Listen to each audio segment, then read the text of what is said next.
Bismillahirrahmanirrahim. Assalamualaikum warahmatullahi wabarakatuh. Alhamdulillahi rabbil alamin. Wassalatu wassalamun ala nabiyyina Muhammadin wa ala alihi wa ashabihi ajma'in. Amma ba'd.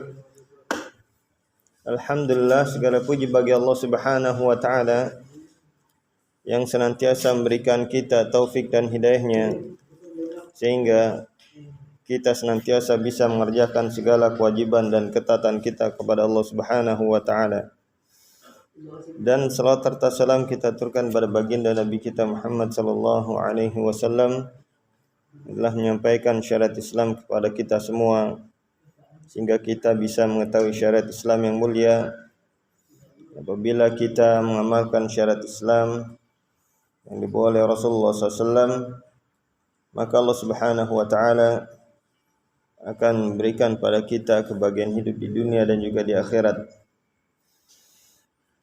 Dan insyaallah di malam hari ini kita akan melanjutkan pelajaran kita, yaitu pembahasan kitab Tauhid, yang mana kitab ini berisikan tentang permasalahan tauhid, yaitu pengesaan terhadap Allah Subhanahu wa taala di dalam peribadahan dan juga di dalam keyakinan dan akidah kita kepada Allah Subhanahu wa taala, agar keyakinan kita benar di sisi Allah Subhanahu wa taala. Di mana dalam kitab ini berisikan dalil-dalil dari Al-Qur'an maupun hadis Nabi SAW yang menjelaskan tentang permasalahan tauhid. Dan kita sampai kepada firman Allah Subhanahu wa taala yang dibawakan oleh Syekh dalam kitab beliau, di mana Allah Ta'ala berfirman, wa laqad ba'atsna fi kulli ummati rasula an i'budullaha wajtanibut taghut faminhum man hadallahu wa minhum man haqqat 'alaihimud dhalalah fasiru fil ardi fanzuru kaifa kana 'aqibatul mukadzibin. Allah Subhanahu wa ta'ala berfirman, dan telah kami utus dari setiap umat, ya, pada setiap umat seorang rasul yang mana mereka menyerukan agar beribadah kepada Allah Subhanahu wa taala dan tinggalkanlah tuhan-tuhan selain Allah Subhanahu wa taala. Dan di antara mereka ada yang Allah Subhanahu wa taala beri hidayah, dan di antara mereka juga ada yang Allah sesatkan. Maka lihatlah di muka bumi dan lihatlah bagaimana akibat dari orang-orang yang mendustakan.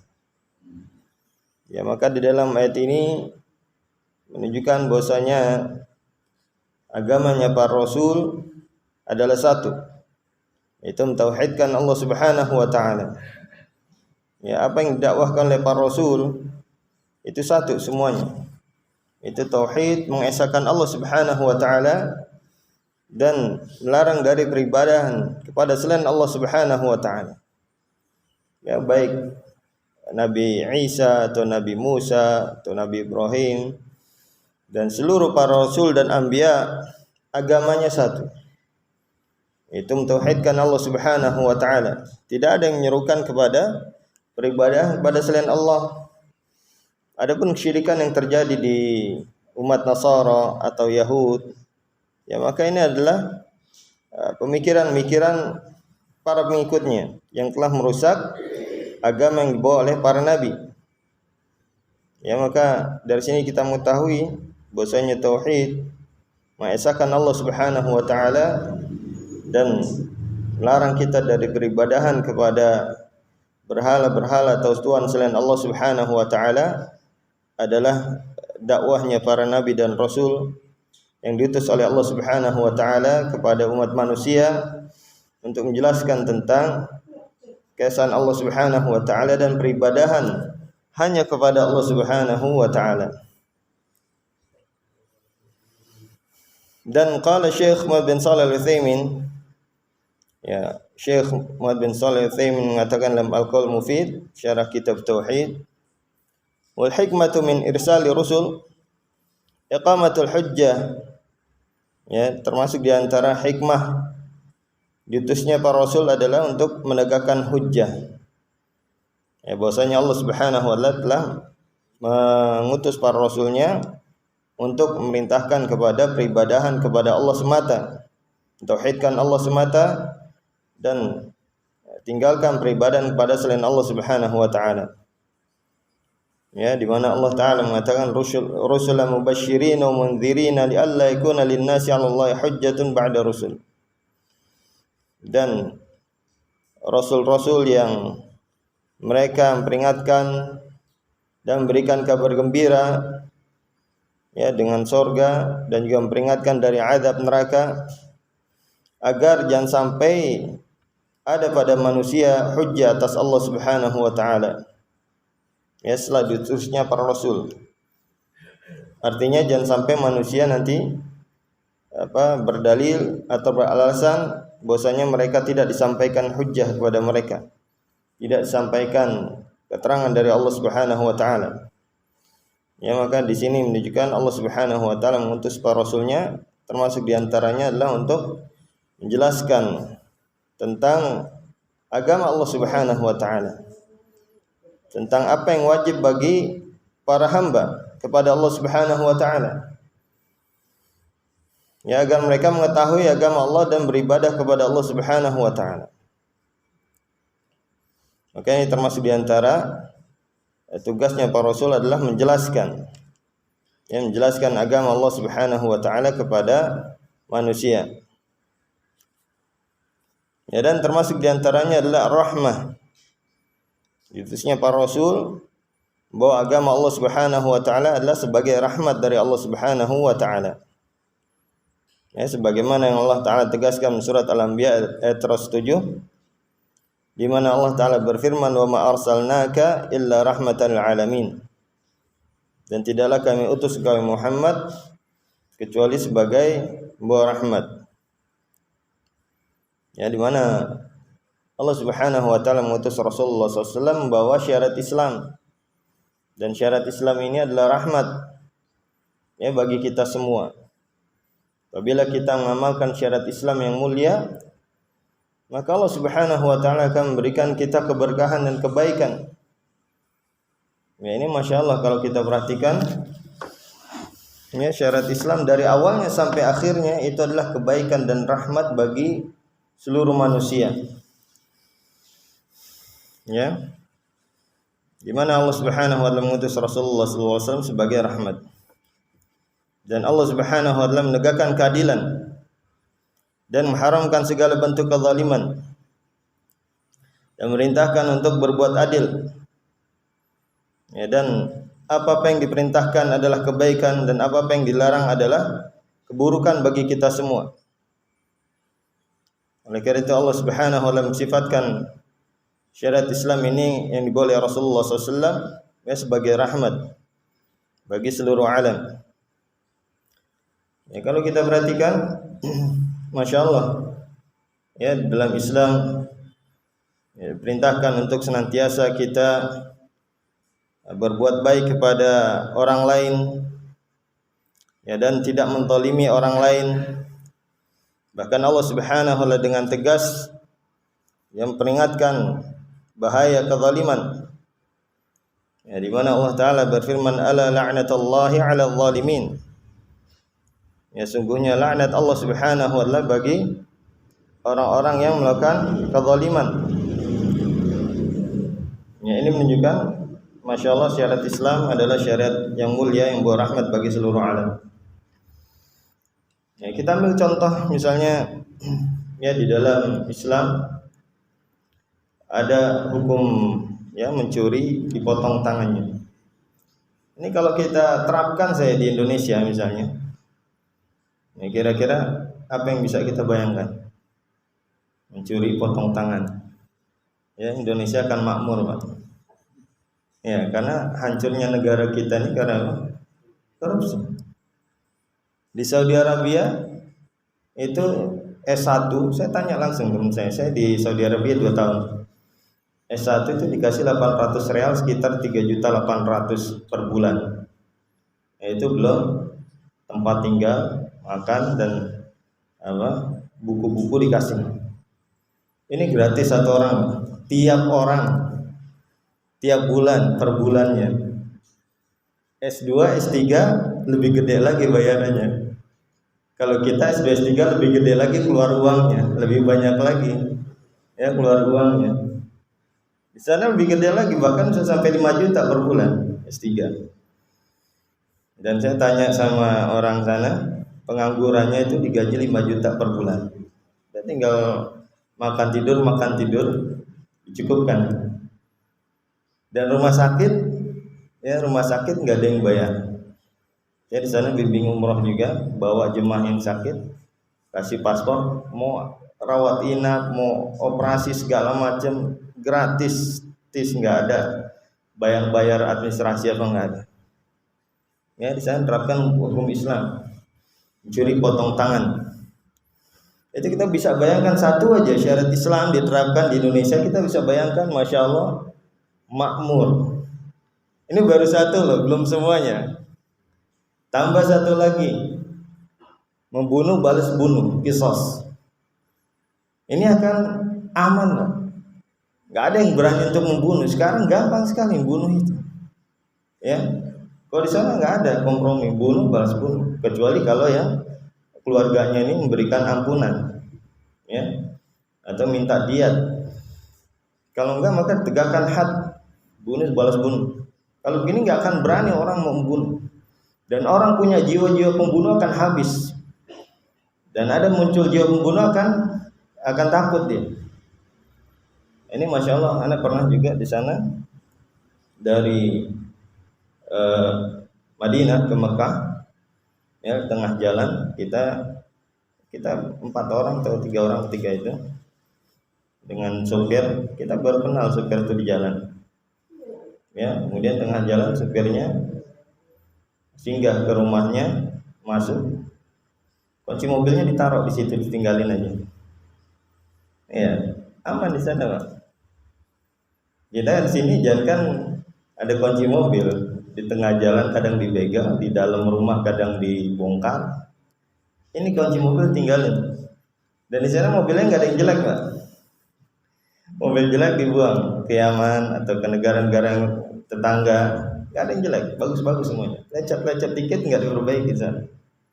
Banyak uangnya dan sana mobil murah karena nggak ada pajak. Ya, masya Allah di sana kita bisa bayangkan, ya, terapkan kisos. Coba kita bayangkan di Indonesia akan aman karena pembegal-pembegal. Khawatir kita kalau jalan malam itu. Anak sering pikir aja dulu waktu zaman-zaman pembegalan itu udah banyak-banyak pikir aja. Ya bismillahirrahmanirrahim, la yadurru ma'asmi syai'un fil ardi wa la fis samawati alim. Ya, apalagi yang perempuan, khawatir kita di Indonesia ini. Karena apa, hukumnya enggak tegas. Ya, praktekkan, bayangkan cuma 2 hukum aja, apalagi semuanya. Ini baru 2 hukum Islam. Kita bisa bayangkan, masya Allah rahmatnya Islam.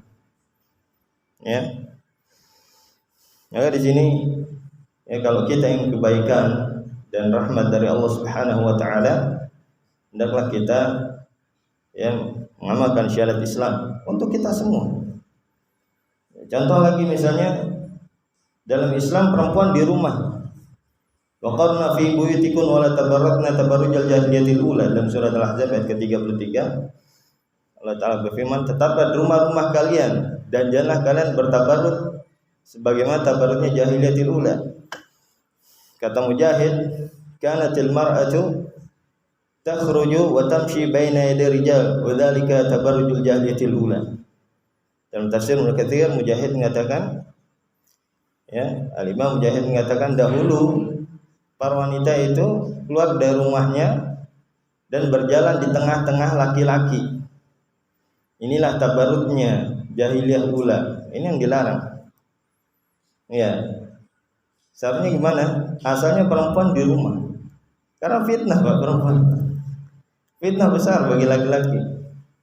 Di mana Rasulullah SAW bersabda, "Ma taraktu ba'di fitnatan adharu 'ala rijali minan nisa." Aku tidak meninggalkan fitnah yang lebih besar atas laki-laki daripada fitnah wanita. Jadi asalnya di rumah. Ya, dan kalau keluar pun kalau bisa ditemani dengan mahramnya agar meredam fitnahnya wanita.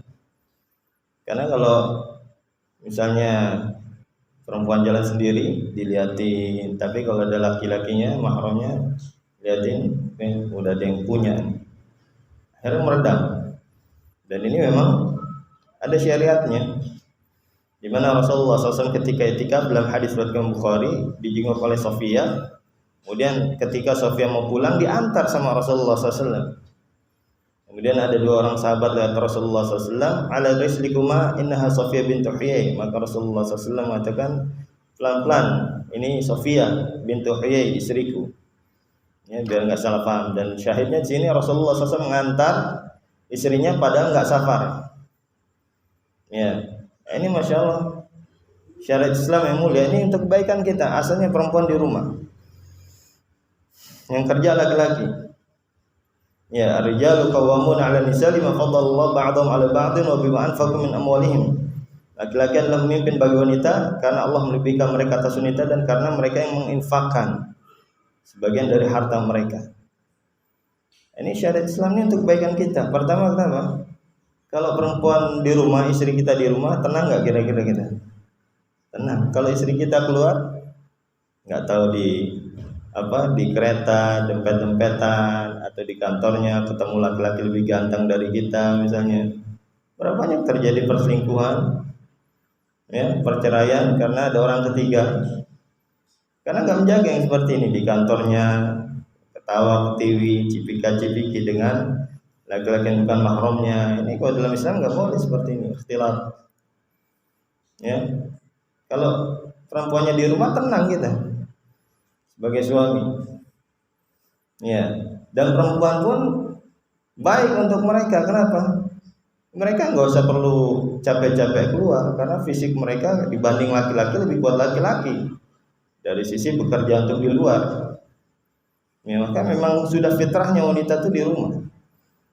Dan laki-laki yang menafkahi.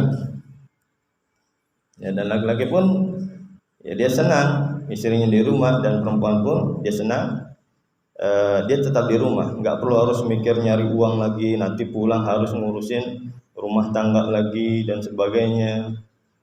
Ya, kalau sekarang kebalik, perempuan atau istrinya keluar di rumah, yang ngurus anaknya siapa? Mbaknya, mboknya. Ya, dididik apa kita nggak tahu.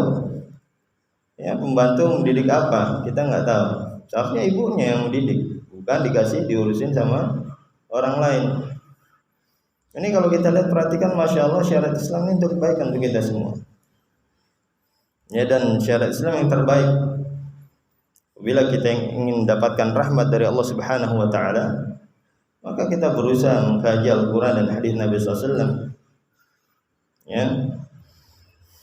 Bagaimana Allah Subhanahu wa taala yang menciptakan kita, ya, karena Allah Subhanahu wa taala menciptakan kita, maka Allah yang paling tahu tentang yang terbaik untuk kita.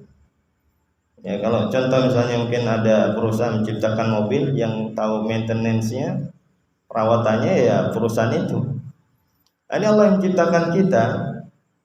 Jadi yang tahu yang terbaik untuk kita, kehidupan kita tuh ya Allah. Dan Allah merintahkan kita untuk mengkaji Al-Quran dan hadis Nabi SAW. Ya, dalam Al-Quran surat Al-Baqarah Allah Ta'ala berfirman, ayat kedua, "Dzalikal kitabul la raiba fihi hudal lil muttaqin." Itulah kitab, tidak ada keraguan padanya, petunjuk bagi orang bertakwa. Ya, ini masya Allah, Allah Subhanahu wa taala mengutus Rasulullah SAW adalah kebaikan bagi kita semua. Dan syariat Islam dari awalnya sampai akhirnya itu adalah kebaikan untuk kita semua. Sampai seperti yang sudah dijelaskan tadi, asalnya perempuan di rumah ini untuk kebaikan. Ya, bukan untuk memenjarakan wanita atau mendiskreditkan wanita, tidak, justru memuliakan wanita. Ya, perempuan di rumah, wanita di rumah, ketika keluar diantar, masya Allah, seperti ratu. Kalau seperti itu dimuliakan wanita dalam Islam. Ya, tidak disuruh kerja sendirian, apalagi angkat-angkat gas. Malah orang-orang sekarang bangga kalau istrinya udah bisa angkat gas. Ya, itu jadi kebanggaan istri yang udah bisa ganti gas, tabung gas itu. Ini bukan seperti itu ajaran Islam. Islam muliakan wanita. Adapun kerja-kerja yang keras, yang berat itu diberikan pada laki-laki. Ya. Maka kita sebagai seorang muslim ya hendaklah memiliki keyakinan bahwasanya syariat Islam ini adalah yang mulia, yang bawa kebaikan dan rahmat bagi kita semua. Ya, dan perintah untuk menutup aurat. Ya, ini juga untuk kebaikan para wanita. Ya, agar mereka dimuliakan. Sebagaimana kalau barang yang mahal mesti disimpan rapat-rapat. Bukan diumbar. Ya, bukan diobral. Kalau barang yang murah diobral. Ya, digeletakin saja di pinggir jalan, dibuka lebar-lebar. Tapi kalau barang yang mahal dimuliakan, berlian misalnya, itu tuh rapat-rapat, bahkan mungkin nggak sembarang orang bisa melihat. Ya, begitu juga wanita dalam Islam dimuliakan, tidak sembarang orang bisa melihat. Ya, dan itu untuk kebaikan kita semua. Makanya termasuk diantara tujuan diutusnya para Rasul adalah untuk membawa rahmat, sebagai rahmat bagi kita semua dengan bawa syariat Islam. Mana syariat Islam ini adalah kebaikan untuk kita semua.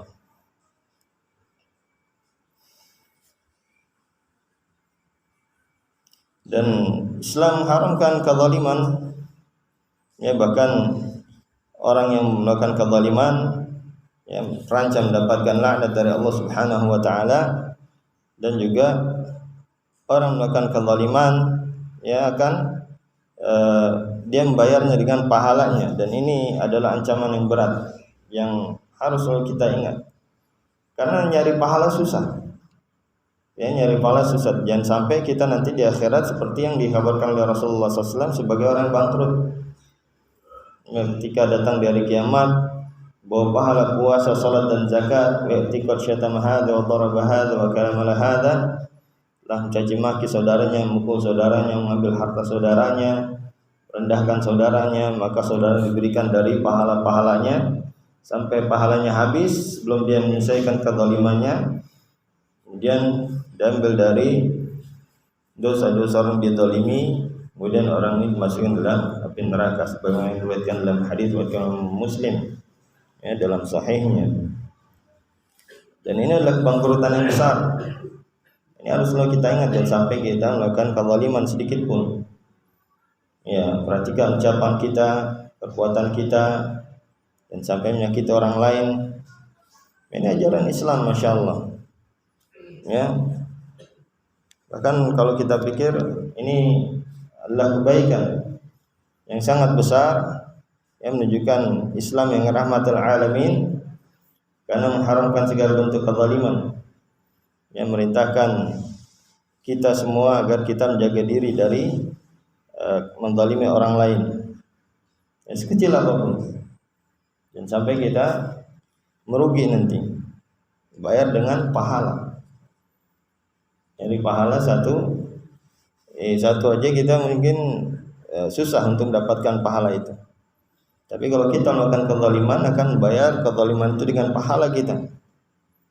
Ya, bahkan bisa tidak teranggap sia-sia amal ibadah kita kalau kita banyak melakukan kezaliman. Ya, seperti yang diriwayatkan oleh Imam Bukhari dalam Adab Mufrad dari Abi Hurairah, sungguhnya dikatakan pada Nabi SAW, annal mar'ata tusallil laila wa tusumun nahar wa tasaddaq wa taf'al wa tu'ti jirana bi lisaniha. Qala la khaira fi innaha minan nar. Ada seorang wanita yang senantiasa salat malam dan puasa, senantiasa puasa, baik puasa wajib, puasa sunnah, ya, dan juga senantiasa bersedekah, melakukan amalan-amalan besar, tapi menyakiti saudaranya dengan lisannya, maka kata Rasulullah SAW tidak ada kebaikan padanya, dia termasuk dari ahli nar, dia termasuk dari penduduk neraka. Alhamdulillah. Ya, apalagi amalan kita juga mungkin salat malamnya jarang-jarang, atau puasanya juga nggak konsisten, atau sedekahnya juga kadang iya kadang enggak misalnya. Ya, dan dosanya banyak, masih berbuat kezaliman, alhamdulillah. ini akan banyak kerugian yang kita dapatkan. Alhamdulillah. Ya, ini baru dari lisan. Ya, makanya perhatikan lisan kita. Kadang dengan tanpa sadar kita menzalimi saudara kita.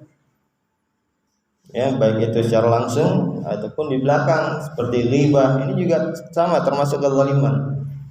Ya kan, kita membayarnya dengan pahala kita. Maka perhatikan lisan kita, perbuatan kita. Ya, jangan sampai kita menzalimi orang lain, menggibahi orang lain, bicarakan kejelekan orang lain. Jadi bukan cuma mencaci maki orang lain aja, tapi juga membicarakan kejelekannya di belakangnya. Ini juga termasuk kezaliman yang kita akan pertanggungjawabkan di hari kiamat nanti, dan kita akan bayarnya dengan pahala kita. Ya, karena dalam hadisnya disebutkan, man kanat indahu mazlamatun li akhihi min irdihi am min syai'. Barang siapa yang memiliki kezaliman pada saudaranya, baik dari kehormatannya ataupun dari yang lainnya. Ya, kehormatannya diantaranya adalah ghibah, kita membicarakan atau menyebarkan kejelekan saudara kita. Ya, maka di sini menunjukkan, masya Allah, Islam yang rahmatul alamin, Islam yang kebaikan bagi kita semua. Apabila kita mengamalkan syariat Islam, maka Allah Subhanahu wa taala akan berikan pada kita kebahagiaan hidup di dunia dan juga di akhirat. Dan juga termasuk di antara diutusnya para rasul, li'annal insana la ya'rifu ma yajibu 'ala Allahi wajhu tafsil illa an tariqir rusul. Ya. Karena manusia tidak mengetahui apa yang wajib bagi Allah Subhanahu wa taala kecuali dari para rasul ini. Ya, karena mereka lah yang menjelaskan tentang syariat Islam. Ya, di mana Allah Subhanahu wa taala berfirman dalam surat An-Nahl ayat 44, "Wa anzalna ilaika dzikra litubayyana lin-nasi ma nuzila ilaihim wa la'allahum yatafakkarun." Dan kami turunkan kepada engkau adzikr, yaitu Al-Qur'an, agar engkau menjelaskan kepada manusia. Ya, menjelaskan kepada manusia bagaimana kita beribadah kepada Allah Subhanahu wa taala. Bagaimana kita berkeyakinan kepada Allah Subhanahu wa taala. Ya, bukan dengan karangan. Enggak bisa kita ngarang-ngarang ibadah yang benar itu gimana. Ya, harus melihat kepada apa yang dijelaskan oleh Rasulullah SAW. Karena kalau kita ngarang-ngarang, maka enggak diterima ibadah kita. Ya, sebagaimana Rasulullah SAW sabdakan dalam hadis riwayat Bukhari Muslim, dan lafadznya diriwayatkan oleh Muslim, man amila amalan laisa alaihi amruna fahurat. Barang siapa beramal suatu amalan yang tidak ada perintahnya dari kami, maka amalan tersebut tertolak. Ya, jadi nggak bisa kita ngarang-ngarang ibadah. Oh, kayaknya ibadah itu bagus begini dan begini, nggak bisa. Ya, kalau tidak ada perintahnya dari Rasulullah SAW, maka amalan tersebut tertolak. Apalagi kalau menyisi perintah Rasulullah SAW. Begitu juga dalam berkeyakinan, harus berdasarkan Al-Quran dan hadis Nabi SAW, harus ada dalilnya dari Al-Quran maupun hadis Nabi SAW. Tidak bisa kita mengarang dengan perasaan kita. Oh, kayaknya Allah itu seperti ini. Kayaknya bagusnya begini dan begini. Ya. Terutama yang berkaitan dengan ibadah, ini harus ada dalilnya. Ini yang mungkin banyak tidak difahami oleh sebagian besar kaum muslimin. Di dalam masalah ibadah atau amalan, baik itu amalan hati atau amalan perbuatan kita, yang kita dengan amalan itu kita mengharapkan pahala di sisi Allah Subhanahu wa taala, maka ini harus ada dalilnya dari Al-Quran maupun hadis Nabi SAW. Ya, karena dasarnya tadi dalam hadis riwayat Imam Bukhari Muslim, barang siapa beramal suatu amalan yang tidak ada perintahnya dari kami, maka amalan tersebut tertolak. Itu amalan yang kita dengannya mengharapkan pahala di sisi Allah Subhanahu wa taala. Ini harus dengan apa yang diajarkan oleh Rasulullah SAW. Enggak bisa kita ngarang-ngarang. Berbeda dengan kalau kita melakukan perbuatan yang tidak ada kaitannya dengan pahala. Ya, buat mobil, buat motor. Ini masalah dunia, bebas mau ngarang-ngarang yang nggak ada zaman Rasul. Terus sekarang mau kita buat nggak ada masalah. Ya, karena masalah yang tidak diperbolehkan itu mengada-ngada di dalam masalah ibadah, dalam masalah agama. Ya, karena banyak dari kita nggak paham kalau apa yang baru itu nggak boleh, berarti naik hajinya pakai onta saja. Karena zaman Rasulullah tidak ada mobil atau pesawat. Ya, maka ini ketidakpahaman tentang syariat Islam. Yang dilarang itu mengada-ngada dalam masalah ibadah. Ya, karena apa? Untuk beribadah kepada Allah, Allah sudah utus Rasulullah SAW untuk menjelaskan bagaimana cara kita beribadah kepada Allah, bagaimana cara kita berkeyakinan dengan benar kepada Allah. Nggak bisa ngarang-ngarang. Ya, amalan yang kita dengan yang mengharapkan pahala di sisi Allah, baik itu amalan jawarih, amalan perbuatan ataupun amalan hati, maka itu harus ada dalilnya, perintahnya dari Rasulullah SAW. Harus ada dalilnya dari Al-Quran maupun hadis Nabi SAW. Ya, adapun selain itu masalah dunia ini boleh. Kita buat apa aja, mau ngarang apa aja, mau kreasi apapun boleh, bebas selama tidak mengisi syariat. Ya. Karena itu ada kaidah ushul fikih, al-aslu fil asya' al-ibahah illa idza jaa dalil 'ala tahrim, wal aslu fil ibadah al-hadar aw tahrim illa idza jaa dalil 'ala syar'iyyati. Asalnya dalam segala sesuatu itu adalah boleh dan halal kecuali apabila ada dalil yang mengharamkan. Ya, makanya dalam masalah makanan itu asalnya boleh kecuali ada dalil yang mengharamkan. Ya, dari dalil Al-Quran maupun hadis Nabi SAW.